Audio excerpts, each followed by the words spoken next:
Okay, so have you ever had that feeling like, you're about to step into a room and you just know something crazy happened in there? Yeah, I think we've all been there. Well, that's kind of what it feels like wading into this next topic. We're talking about former President Trump and some, well, let's just call them interesting comments he made about the upcoming election. Yeah, interesting might be one way to put it. I think a lot of people would say downright alarming is more accurate. You think? I mean, he basically suggested using the military to, keep things in line on Election Day. Not just suggested, he specifically mentioned the National Guard, even the possibility of deploying the actual military. And not just for hypothetical riots or something, but to deal with what he called enemies within. Okay, see, now that's where things get a little concerning. Enemies within. That sounds like something out of a spy thriller. We're talking about Russian sleeper agents here or something. Well, he actually named Congressman Adam Schiff directly. Yeah, Adam Schiff. Yeah. He used to be in the House, right? Still is, actually. Represents California. Right, of course. But what's that got to do with, needing the military at the polls? Well, that's where things get even more complicated. Trump has a long history with Schiff, going back to the Russia investigation, the first impeachment, even more recently, that whole censure vote. There's definitely no love lost between those two. So it's personal. I mean, I guess that's not exactly breaking news, is it? Trump's never been one to shy away from a, shall we say, a spirited debate. Sure, but this goes beyond just disagreeing with someone's politics. Trump's whole framing of Schiff, calling him a bigger threat than someone like Xi Jinping. Whoa, hold on. Xi Jinping, as in the leader of China. Come on, that's a bit much, don't you think? That's what a lot of people are saying. And it's not just about Schiff, this idea of enemies within. It's like he's painting a target on anyone who disagrees with him. And when you start labeling your political opponents as existential threats, well... it creates a pretty dangerous situation. Exactly. And it's a pattern we've seen before, not just with Trump, but with other leaders who, shall we say, have a certain way of dealing with dissent. Ruth Ben-Ghiat, she studies authoritarianism. She's actually drawn some pretty compelling parallels between Trump's rhetoric and, folks like Orban in Hungary, Modi in India. Yeah, those guys don't exactly have the best track record when it comes to freedom of speech and all that. Exactly. And that's what makes this so concerning, because it's not just about one off-the-cuff comment. It's about a pattern of behavior, a way of thinking that's, downright chilling, to be honest. Yeah, that's one word for it. And it's not just chilling, it's dangerous. Because when you start framing your opponents as enemies of the state, it kind of makes anything seem justified, doesn't it? Okay, so you're saying this whole enemies within thing, it's not just about, disagreeing with Democrats, it's about setting the stage for something bigger. Potentially, yeah. And that's what makes this whole military deployment thing so worrying. Because it's not just talk. He actually might try to do it.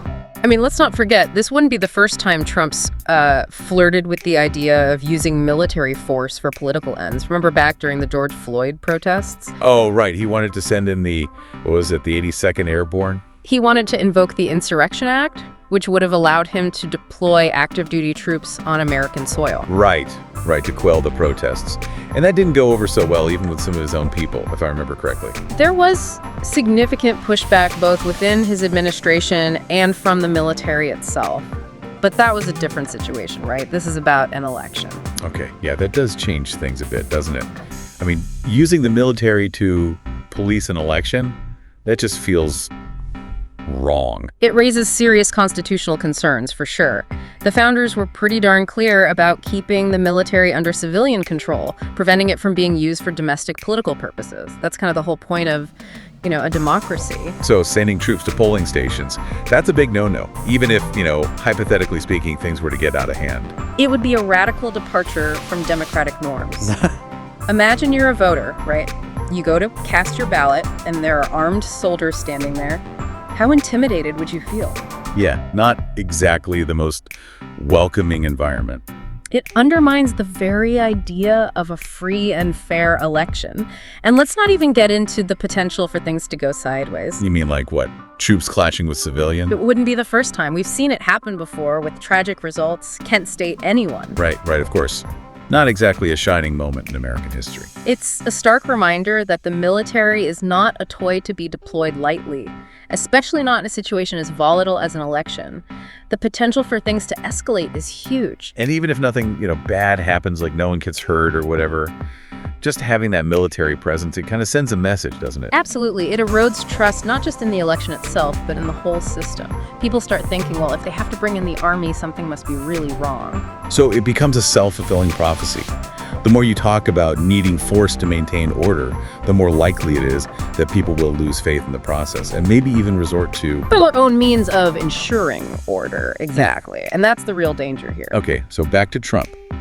He makes these comments about using the military and what? Everyone just nods along like it's no big deal. Oh, far from it. The backlash was immediate and pretty much universal. I mean, even some Republicans were like, whoa, hold up a minute. So it wasn't just the, usual suspects crying foul. Even people who've supported Trump in the past, they were expressing serious concerns. This wasn't about policy disagreements anymore. This was about fundamental democratic principles. The peaceful transfer of power, that whole thing. Exactly. And that's what makes this whole situation so unprecedented, I guess, because it's forcing everyone to confront some very uncomfortable questions. Like, what happens when a former president, someone who still holds a lot of sway over a large chunk of the population, someone who's already shown a willingness to bend or maybe even break the rules, what happens when that person starts openly talking about using the military to, influence an election? It's not a question with an easy answer. And unfortunately, it's a question we might be grappling with for a long time to come. So where do we go from here? I mean, It feels like we're talking about, like, the potential unraveling of, American democracy. It's heavy stuff. Yeah, it's definitely not something to take lightly, but I also don't think it's time to panic. At least not yet. Okay, so no need to stock up on canned goods and ammunition just yet. Let's hope not. Look, the point is, we still have a say in all of this. We're not powerless. Right, of course. We're still a democracy, at least for now. And it's up to all of us to make sure it stays that way. Okay, so how do we do that? What can we, the average, everyday people actually do to counter this kind of, this creeping authoritarianism? Well, first things first. We need to be really careful about the information we're consuming, especially online. You mean like all the fake news and whatnot? It's not just about fake news anymore. It's about propaganda, disinformation, algorithms that feed you exactly what they think you want to hear, even if it's completely bonkers. Yeah. We need to be a lot more discerning about what we read and share. So fact check everything. Like become one of those, what do they call them, fact-checking warriors. It's not about becoming a warrior, it's about taking responsibility. Think before you share. Question your sources. Consider different perspectives. It's not as hard as it sounds. And what about like talking to people who, might already be down the rabbit hole, the ones who like really believe all this stuff? Those conversations are tough, no doubt, but they're also probably the most important ones we can be having right now.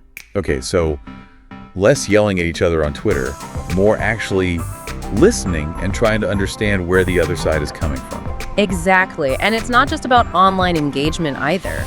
We need to hold our elected officials accountable, regardless of their party affiliation. So write to our congresspeople, even the ones we, maybe didn't vote for. Especially those ones.